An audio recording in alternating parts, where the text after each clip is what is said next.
Կրեմլի արտաքին քաղաքականության խորհրդական Յուրի Ուշակովը հայտարարել է, որ այն հարցը, թե ով որ տարածքն է ստանալու, միականգուցային խնդիրը չէ Ուկրաինայում ռազմական գործողությունների հնարավոր ավարտի շուրջ համաձայնության ճանապարհին։ Ռուսաստանը պահանջում է, որ ուկրաինական ուժերը դուրս գան Դոնեցկի շրջանի այն մոտ 20%-ից, որը դեռ ռուսական բանակի վերահսկողության տակ չէ։ Կիևը իր հերթին հայտարարում է, որ չի ցանկանում Մոսկվային անվճար նվիրել այն տարածքները, որոնք դեռ չի նվաճել մարտադաշտում։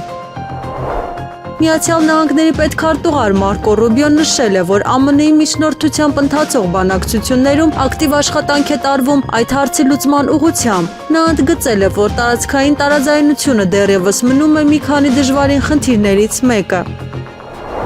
Եվրոպական միության արտաքին գործերի և անվտանգության քաղաքականության հարցերով գերագույն ներկայացուցիչ Կայա Կալասը մեկնաբանել է ԱՄՆ նախագահ Դոնալդ Թրամփի Իրանի Իսլամական Հանրապետությանը նոր հարվածներ հասցնելու ծրագրերը։ Նա կոչ է արել վերջինիս չսկսել նոր պատերազմ Մերձավոր Արևելքում։ Եթե խոսքը հարվածների մասին է, ես չեմ կարծում, որ այս տարածաշրջանին անհրաժեշտ է ևս մեկ պատերազմ, նշել է քաղաքական գործիչը։ ԵՄ արտաքին գործերի նախարարների հանդիպման ժամանակ հայտարարվեց, որ Եվրամիությունը պատրաստ չէ խաղաղությանն Ուկրաինայում և ցանկանում է շարունակել մարտերը։ Այս մասին հայտարարել է Հունգարիայի արտաքին գործերի նախարար Պետեր Սիարտոն։ Այսօր առաջին անգամ բացահայտ խոստովանություն արվեց, որ Բրյուսելը և Եվրամիության երկրների զգալի մասը ցանկանում են պատերազմ և մերժում են խաղաղությունը։ Մի քանի ելույթ ունեցողներ ասացին, որ Եվրամիությունը պատրաստ չէ խաղաղության, նշել է հունգարացի քաղաքական գործիչը։ Ռուսաստանի նախագահ Վլադիմիր Պուտինի և Ուկրաինայի առաջնորդ Վոլոդիմիր Զելենսկու հանդիպումը, եթե այն տեղի ունենա, կարող է լինել միայն Մոսկվայում։ Նման հայտարարությամբ հանդես է եկել նախագահի մամուլի քարտուղար Դմիտրի Պեսկովը։ Նա ընդգծել է, որ ռուսական կողմը բազմիցս հստակեցրել է, որ եթե Զելենսկին ցանկանում է հանդիպում, ապա պետք է գա Ռուսաստանի մայրաքաղաք։ Կիևը դեռ չի արձագանքել այս առաջարկին։ Ռուսաստանը ներկայումս խոսում է Մոսկվայի, այլ ոչ թե Արաբական Միացյալ Էմիրությունների մասին, որպես Զելենսկու հետ հանդիպման վայր, ասել է Պեսկովը։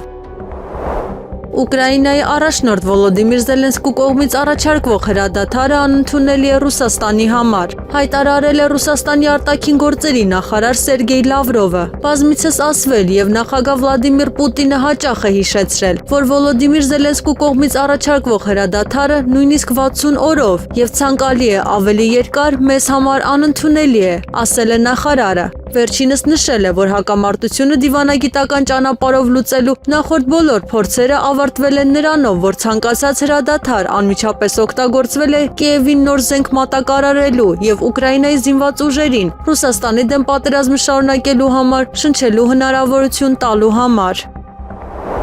Ադրբեջանի արտաքին գործերի նախարար Ջեյհուն Բայրամովը հեռախոսազրույց է ունեցել Իրանի արտաքին գործերի նախարար Սեյիդ Աբբաս Արաղչու հետ։ Զրույցի ընթացքում կողմերը քննարկել են Իրանի շուրջ ստեղծված իրավիճակը։ Ադրբեջանից հայտարարել են, թույլ չեն տա իրենց տարածքը օգտագործել Իրանի դեմ ռազմական գործողությունների համար։ Ըստ Ադրբեջանի, տարածաշրջանում աճող լարվածությունը լուրջ մտահոգություն է առաջացնում։ Բայրամովի խոսքով, Ադրբեջանը հետևողականորեն ընդգծում է բոլոր կողմերի համար ձեռնպահ մնալու անհրաժեշտությունը այն քայլերից և հռետորաբանությունից, որոնք կարող են հանգեցնել Իրանում և նրա շուրջ իրավիճակի ապակայունացմանը։ ԱՄՆ նախագահ Դոնալդ Թրամփը պնդում է, որ անձամբ խնդրել է Ռուսաստանի Դաշնության նախագահ Վլադիմիր Պուտինին հարվածներ չհասցնել Կիևին։ Ես անձամբ խնդրել եմ նախագահ Պուտինին այս անսովոր ցուրտ եղանակի ժամանակ մեկ շաբաթ հարվածներ չհասցնել Կիևին և այլ քաղաքներին, և նա համաձայնեց դա անել, և պետք է ասեմ ձեզ, որ շատ հաճելի է, ասել է նախագահը։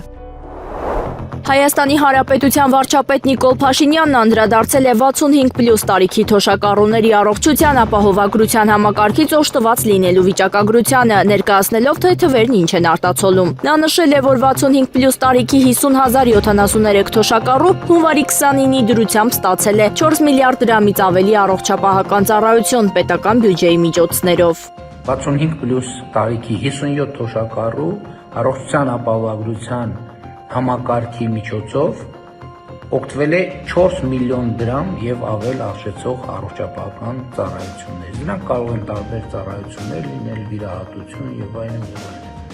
158 թոշակառու 65 պլյուս տարիքի օգտվել է 2 միլիոնից 4 միլիոն դրամ առողջապահական ծառայություններից։ 802 65 պլյուս թոշակառու օգտվել է 1 միլիոնից 2 միլիոն դրամ արժեցող առողջապահական ծառայությունից առողջության ապահովագրության համակարգի միջոցով, որի համար թոշակառուն ոչինչ չի վճարում։ Վճարումները կատարվում են պետական բյուջեից։ 500,000 դրամից մինչև 1 միլիոն դրամ առողջապահական ծառայություններ է ստացել 1208 65 պլյուս տարիքի թոշակառու։ 6558 թոշակառու ստացել է 100,000 դրամից մինչև 500,000 դրամ արժեցող առողջապահական ծառայություն։ 2481 թոշակառու ստացել է 50,000-ից 100,000 դրամ արժեցող առողջապահական ծառայություն եւ 38809 թոշակառու ստացել է մինչև 50,000 դրամ արժեցող առողջապահական ծառայություն։ Ընդհանուր առմամբ 3 երեկոյան դրությամբ 2026 թվականի հունվարի 29-ի դրությամբ առողջության ապահովագրության համակարգից օգտվել է 50,073 65 պլյուս տարիքի թոշակառու եւ ստացել է 4 միլիարդ 924 միլիոն 110,310 դրամի առողջապահական ծառայություն։ Ինչ վերաբերում է նրան, թե ովքեր եւ ինչպես կարող են 2026 թվականին հետ ստանալ ԽՍՀՄ Խնայ բանկի ավանդները մանրամասներ է ներկայացրել Հայաստանի աշխատանքի եւ սոցիալական հարցերի նախարար Արսեն Թորոսյանը, պարզաբանելով կառավարության նոր որոշումը ԽՍՀՄ Խնայ բանկում ներդրված ավանդների վերադարձի ծրագրի մասին։ Մենք այս տարի որոշել ենք միանգամից 2 տարով երկարացնել այդ ժամկետը եւ վերադարձնելու ենք մինչեւ 1944 թվականի դեկտեմբերի 31-ը ծնվածների ավանդները նույն բանաձևերով, ինչ որ գործում էին նախկինում, դա մոտավորապես 5000-6000 քաղաքացու է վերաբերում։ Դրանք ստանալու համար անհրաժեշտ է անձահաստատող փաստաթղթով դիմել մեր միասնական սոցիալական ծառայության տարածքային կենտրոն, ունենալով իհարկե նաև սոցիալական քարտ կամ հանրային ծառայությունների համարանիշ, ավանդատուի խնայողական գրքույկը, եթե այն կա, տեղեկանք ՎՏԲ Հայաստան ՓԲ-ից ավանդատուի բանկային հաշվի քարտում մինչև 1993 թվականի հունիսի 10-ի դրությամբ տվյալների մասին եւ եթե կան այլ փաստաթղթեր, նաև դրանք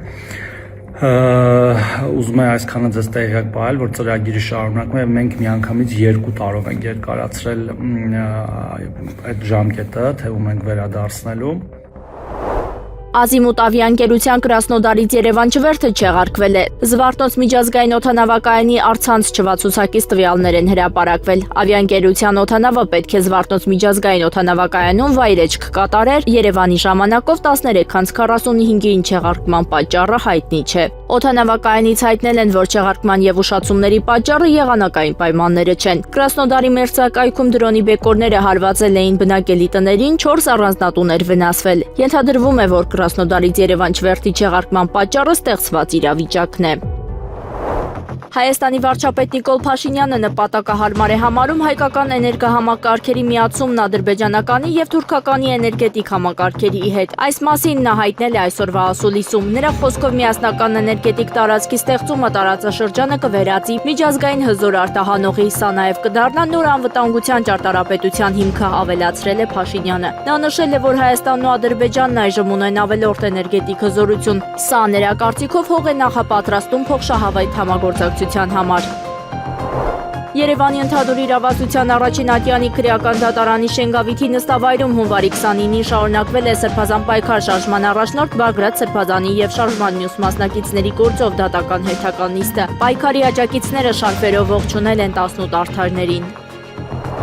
Ստրասբուրգ այցի շրջանակներում Հայաստանի Հանրապետության արտաքին գործերի նախարար Արարատ Միրզոյանը քաղաքավարական հանդիպում է ունեցել Եվրոպայի խորհրդի խորհրդարանական վեհաժողովի նախորդ նախագահ Թեոդորոս Ռուսոպոլոսի հետ։ Անդրադարձ է կատարվել Եվրոպայի խորհրդի շրջանակներում տարբեր մակարդակներում ձևավորված դինամիկ փոխգործակցությանն ու առաջնահերթություններին։ Նախարար Միրզոյանը շնորհակալություն է հայտնել Թեոդորոս Ռուսոպոլոսին արդյունավետ համագործակցության համար եւ հաջողություն մաղթել իր հետագա գործունեության մեջ։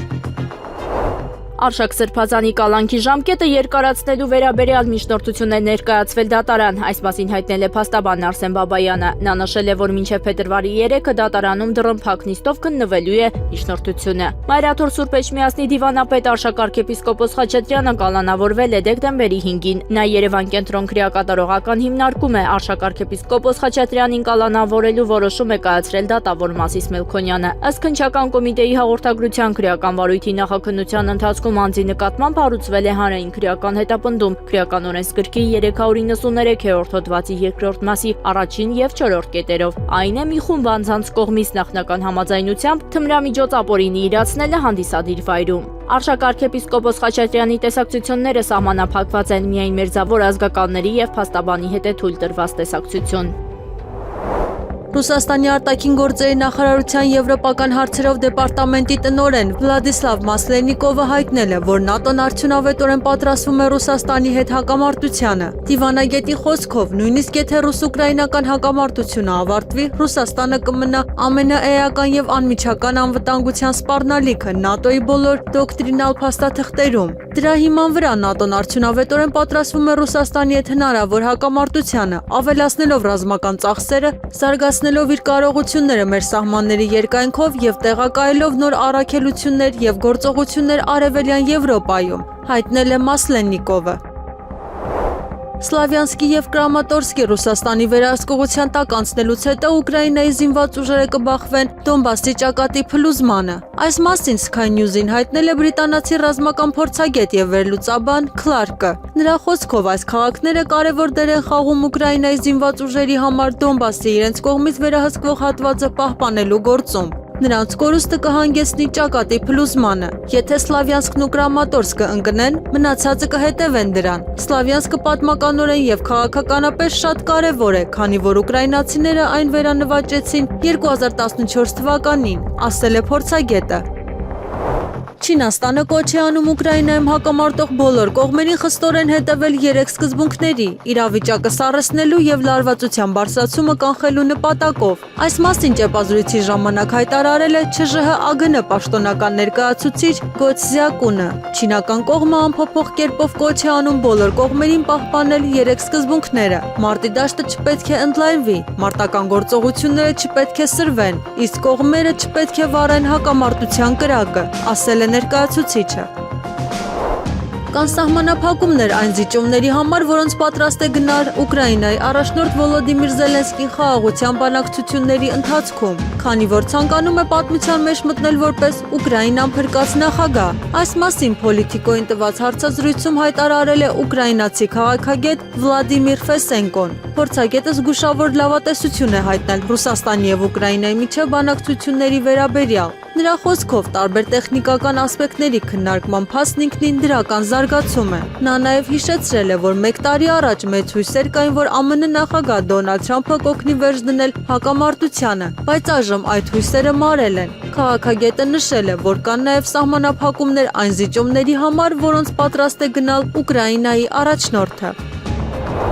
Ֆրանսիայի նախագահ Էմանուել Մակրոնը կարծում է, որ եվրոպական երկրները պետք է լիարժեք ներգրաված լինեն Ուկրաինայի շուրջ հակամարտության կարգավորման գործընթացում։ Մենք քննարկել ենք անցած շաբաթ Աբու Դաբիում սկսված բանակցությունների ընթացքը եւ եկել ենք այն եզրակացության, որ եվրոպացիները պետք է ամբողջությամբ մասնակցեն այն հարցերի քննարկմանը, որոնք վերաբերում են իրենց, հայտնել է Մակրոնը։ Ֆրանսիայի առաջնորդը նաև հայտարարել է, որ հեռախոսազրույց է ունեցել Վոլոդիմիր Զելենսկու հետ։ Նա ընդգծել է, որ Փարիզը կշարունակի աջակցել Կիևին այնքան ժամանակ, որքան անհրաժեշտ կլինի։ Մակրոնը նշել է նաև, որ Ֆրանսիան եվրոպական մակարդակով կշարունակի աշխատել Ռուսաստանի դեմ նոր պատժամիջոցների ուղղությամբ, նպատակ ունենալով հակազդել այսպես կոչված ստվերային նավատորմին։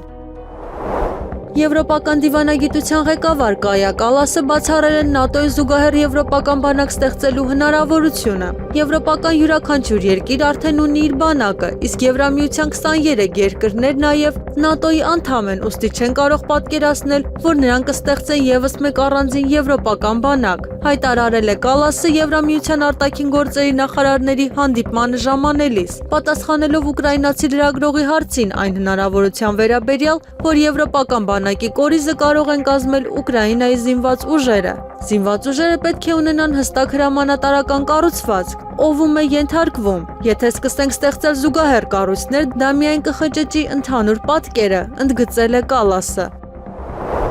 Հայաստանի Հանրապետության հարկադիր կատարումն ապահովող ծառայության կողմից ներկայացված հաղորդման համաձայն հունվարի 16-ին տրված կատարողական թերթով արգելվել է հայաստանյաց առաքելական Սուրբ Եկեղեցի կրոնական կազմակերպությանը եւ այլ անձանց իրականացնել որևէ գործողություն, որը կարող է որևէ կերպ խոչընդոտել Տեր Գևորգ եպիսկոպոս Սարոյանին որպես մասյացոտնի թեմի առաջնորդ կատարել առաջնորդի համար սահմանված իրավասություններն ու պարտականությունները, մինչև գործով եզրափակիչ դատական ակտ կայացնելը։ Այնուհետև հարկադիր կատարումն ապահովող ծառայությունում հարուցվել է կատարողական վարույթ, որի շրջանակում կայացվել է պարտապանին որոշակի գործողություններ կատարելուն պարտադրելու կամ որոշակի գործողությունների կատարումից ձեռնպահ մնալուն հարկադրելու մասին որոշումը, որը հունվարի 19-ին արձեռն հանձնվել է Մայրաթորթ Սուրբ Էջմիածնի Դիվանատուն։ Մինչդեռ նման պայմաններում Գերագույն հոգևոր խորհրդի 2026 թվականի հունվարի 27-ի որոշմամբ հայրապետական տնօրինությամբ կարգալույծ է հռչակվել Տեր Գևորգ եպիսկոպոս Սարոյանը։ Նկատի ունենալով, որ հաղորդման փաստվում են դատական ակտը չկատարելու եւ այն չկատարելուն դրդելու առերևույթ հանցագործության դեպքեր, հունվարի 29-ին քննչական կոմիտեի հատկապես կարևոր գործերի քննության գլխավոր վարչությունում նախաձեռնվել է քրեական վարույթ, քրեական օրենսգրքի 507-րդ հոդվածի 2-րդ մասի եւ 46-507-րդ հոդվածի 2-րդ մասի հատկանիշներով, որով իրականացվում են վարութային եւ ապացուցողական գործողություններ։ Իրանի դեմ ուղղված ցանկացած քայլ լուրջ կորուստներ կբերի Միացյալ Նահանգներին, հայտարարել է Իրանի բանակի գլխավոր հրամանատարի տեղակալ Հաբիբոլլահ Սայարին։ Մենք ունենք թշնամուն վնաս հասցնելու կարողություն եւ նրանք հիանալի հասկանում են, որ ցանկացած սադրանք լուրջ կորուստներ կբերի, ասել է Սայարին։ Նա հավելել է, որ ԱՄՆ-ն փորձում է վախեցնել Իսլամական Հանրապետությանը մերձավոր արևելք նշանակալի ամերիկյան ուժեր ուղարկելու մասին հայտարարություններով, սակայն իրանական բանակը լիովին պատրաստ է պաշտպանել իր երկրի տարածքային ամբողջականությունը, անկախությունը եւ քաղաքական կարգը։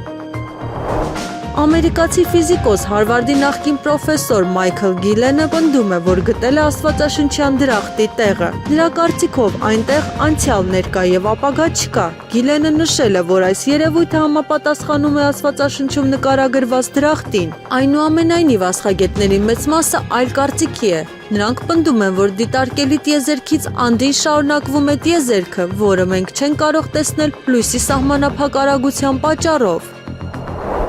ԱՄՆ պետքարտուղար Մարկո Ռուբիոն հայտարարել է, որ Մերձավոր Արևելքում 8-ից 9 ռազմական բազաներում տեղակայված է 30-ից 40 հազար ամերիկացի զինվոր։ Տարածաշրջանում մեր ներկայության վերաբերյալ ուզում եմ սահմանել հիմնական մեկնարկային կետը։ Տարածաշրջանում 8-ից 9 օբյեկտներում տեղակայված է 30-ից 40 հազար ամերիկացի զինվոր, ասել է Ռուբիոն։ Նրա խոսքով Վաշինգտոնը տարածաշրջանում ամերիկյան զորքերի վրա հարձակման սպառնալիքը համարում է իրական եւ հետեւաբար իրեն իրավունք է վերապահում կանխարգելիչ հարված հասցնել, եթե տեղեկություն ստանա Իրանի կողմից սպասվող հարձակման մասին։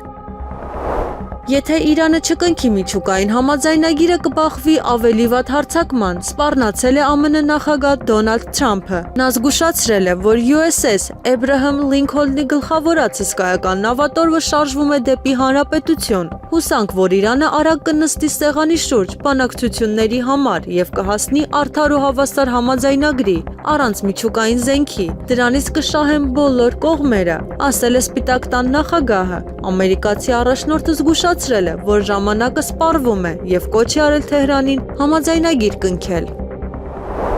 Դեռ վաղ է խոսել Աբու Դաբիում եռակողմ բանակցությունների արդյունքների մասին, ամեն ինչ կախված է Դոնբասից Ուկրաինայի զինված ուժերի դուրսբերումից։ Նման կարծիք է հայտնել քաղաքագետ Մալեք Դուդակովը։ Նրա խոսքով աշխատանքը ընթանում է բառացիորեն մեր աչքի առաջ եւ դատելով արտահոսած հաղորդագրություններից, ամեն ինչ կախված է Ուկրաինայի դժկամությունից, իր զորքերը Դոնբասի Ուկրաինայի կառավարության կողմից վերահսկվող մասից դուրս բերելու հարցում։ Կիևը փորձում է բանակցել ԱՄՆ-ից պահանջելով անվտանգության երաշխիքներ եւ պատերազմից հետո ներդրումներ, որոնք Վաշինգտոնը չունի, ընդգծել է փորձագետը։ Բոլորի համար, հատկապես ամերիկացիների, ակնհայտ է, որ պայմանները չափազանց բարձր են, ինչը նշանակում է, որ ուկրաինացիները չափազանց շատ բան են պահանջում։ Ահա թե ինչու ամերիկացիները չեն համաձայնվել որևէ հստակ համաձայնագրի ուկրաինացիների հետ եւ փորձում են ձգձգել բանակցային գործընթացը, ասել է Դուդակովը։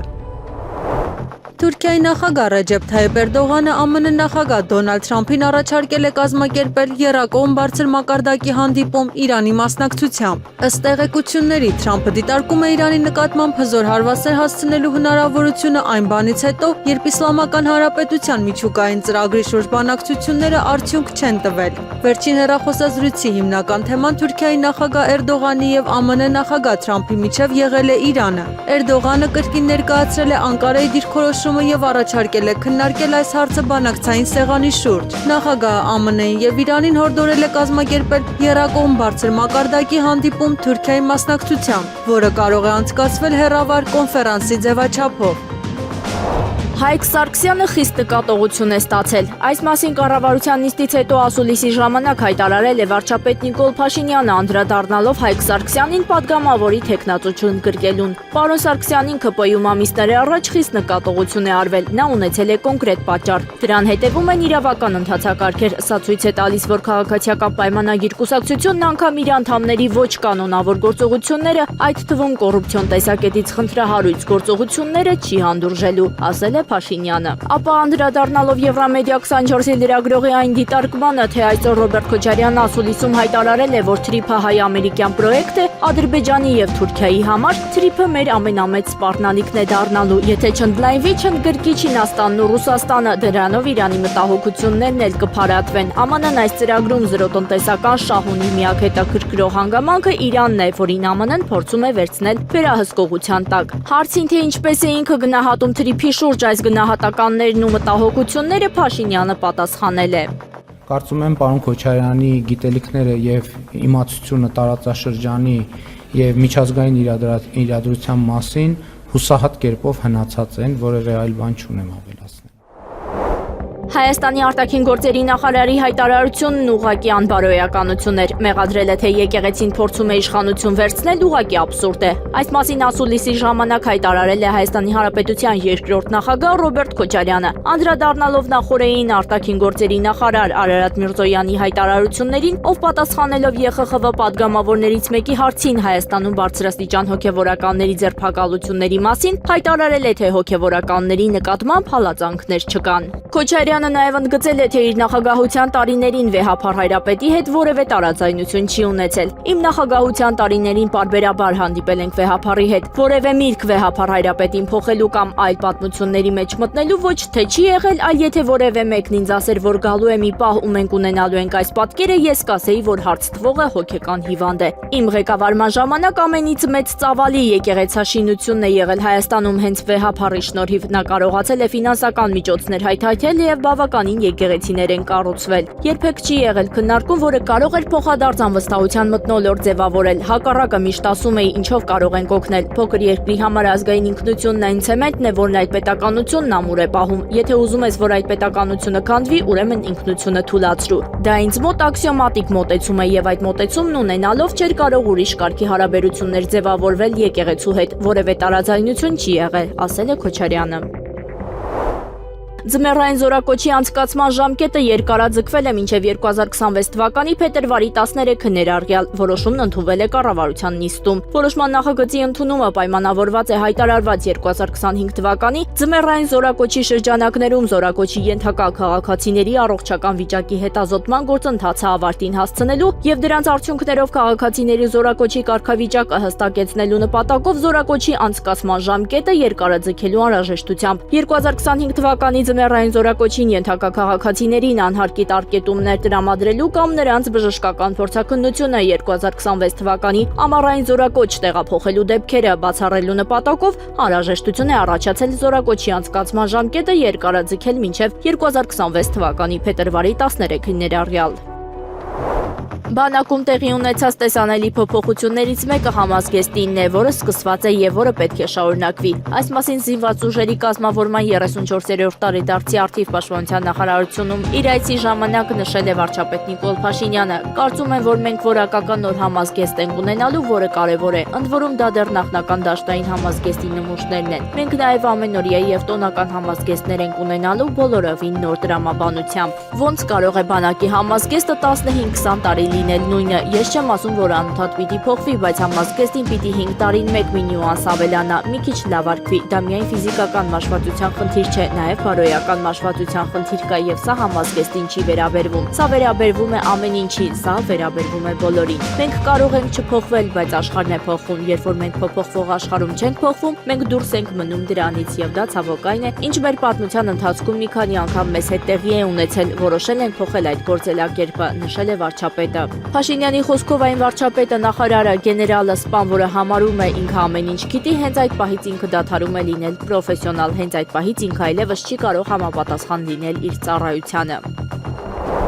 Հայաստանում հոգևորականների նկատմամբ հալածանք չկա, իսկ նմանօրինակ խոսակցությունները պարզապես բամբասանքներ են։ Այս մասին ԵԽԽՎ նստաշրջանի ընթացքում ելույթի ժամանակ հայտարարել է Հայաստանի արտաքին գործերի նախարար Արարատ Միրզոյանը, պատասխանելով Հայաստանի Հանրապետության իշխանությունների եւ հայ առաքելական եկեղեցու միջև հարաբերությունների մասին եվրոպական պահպանողականների քաղաքական խմբի ներկայացուցչի հարցին։ Անդրադառնալով միթե հայ եկեղեցու դեմ ուղղված ՀՀ իշխանությունների քայլերը ժողովրդավարական, կրոնական եւ խոսքի իրավունքի ազատությունների խախտում չեն, падգամավորի հարցին Արարատ Միրզոյանը ափսոսանք է հայտնել, որ падգամավորի տեղեկատվությունն ամբողջապես ճշմարիտ չէ։ Սա բամբասանք է, որը պետք է պարզաբանվի ու հստակեցվի հենց այստեղ։ Պետք է ասեմ, որ լիովին անհամաձայն եմ ձեր որոշ ձևակերպումների, որակավորումների հետ։ Ցավում եմ, որ ձեր տեղեկատվությունը ամբողջապես ճշմարիտ չէ։ Հայաստանում հոգևորականների նկատմամբ հալածանք չկա, ընդգծել է Միրզոյանը։ Արտաքին գործերի նախարարը ԵԽԽՎ падգամավորի ուշադրությունն է հրավիրել այն հանգամանքի վրա, որ որոշ հոգևորականներ ժողովրդավարական ճանապարհով ընտրված իշխանությանը բռնի կերպով իշխանությունից հեռացնելու կոչեր են անում։ Բանակում 2025-ին սպանության դեպք չի արձանագրվել։ Ադրբեջանի զինված ուժերի կրակոցից չկա զոհ կամ վիրավոր։ Այս մասին հայտարարել է Հայաստանի պաշտպանության նախարար Սուրեն Պապիկյանը։ Նա նշել է, որ զորքերում ծանր հանցագործությունների թիվը եւս նվազել է։ Բանակը շոշափելի ձեռքբերումներ ունի օրինապահության եւ կանոնադրային հարաբերությունների ամրապնդման գործում։ Զինվորական իրավապահ մարմինների եւ զորամասերի հրամանատարության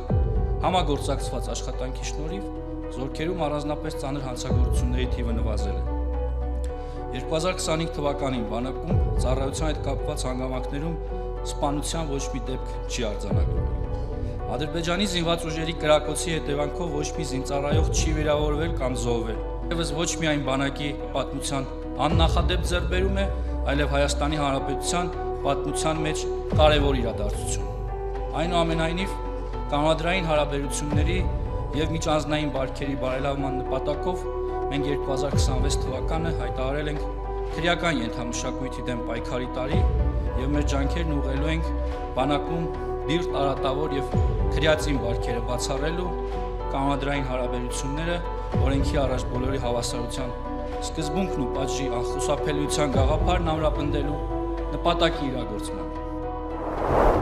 Եղանակը առաջիկա օրերին։ Հունվարի 30-ին Շիրակի դաշտի ցածրադիր հատվածներում, Արագածոտնի եւ Կոտայքի նախալեռներում, Արարատյան դաշտում, այդ թվում նաեւ Երևանում սպասվում է մառախուղ։ Հունվարի 30-ի գիշերը եւ առավոտյան ժամերին Հանրապետության ավտոճանապարհներին սպասվում է մերկասառույց։ Երևանում հունվարի 30-ից 31-ին սպասվում է առանց տեղումների եղանակ, հունվարի 1-ից 3-ին սպասվում է ձյուն, հունվարի 30-ից 31-ին սպասվում է մառախուղ։ Հանրապետության տարածքում հունվարի 30-ին սպասվում է առանց տեղումների եղանակ, հունվարի 31-ին, փետրվարի 1-ից 3-ին առանձին շրջաններում սպասվում է ձյուն, լեռնային շրջաններում բուք, ցածր հորիզոնական տեսանելիություն։ Քամին հարավ-արևմտյան 3-ից 5 մետր վարկյան, հունվարի 30-ից 31-ին, փետրվարի 1-ից 3-ին առանձին շրջաններում սպասվում է նաև քամուշ գնացում 16-ից 20 մետր վարկյան արագությամբ։ Օդի ջերմաստիճանը հունվարի 30-ից 31-ի ցերեկային ժամերին Լոռիում, Տավուշում եւ Սյունիքում աստիճանաբար կբարձրանա